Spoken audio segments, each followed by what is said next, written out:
সাংবাদিকদের উপর হামলা ও বরখাস্তের ঘটনায় গভীর উদ্বেগ ও ক্ষোভ প্রকাশ করেছেন ঢাকা বিশ্ববিদ্যালয় কেন্দ্রীয় ছাত্র সংসদের ভিপি আবু সাদিক কায়েম।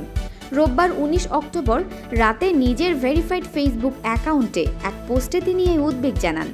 সাদিক কায়েম লেখেন, আজ রোববার বিএনপি চেয়ারপারসনের গুলশান কার্যালয়ে আমার দেশ পত্রিকার সাংবাদিক জাহিদুল ইসলামকে অবরুদ্ধ করে ফোন ও পরিচয়পত্র কেড়ে নেওয়া হয় এবং তাকে মারধর করা হয়।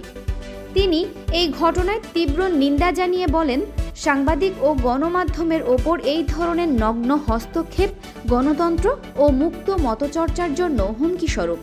ডাকসু ভিপি আরও উল্লেখ করেন, ছাত্র শিবিরের পাঠানো প্রেস রিলিজ সংবাদে প্রকাশ করায় RTV sub editor Mahfuz Uddin খানকে চাকরিচ্যুত করা হয়েছে।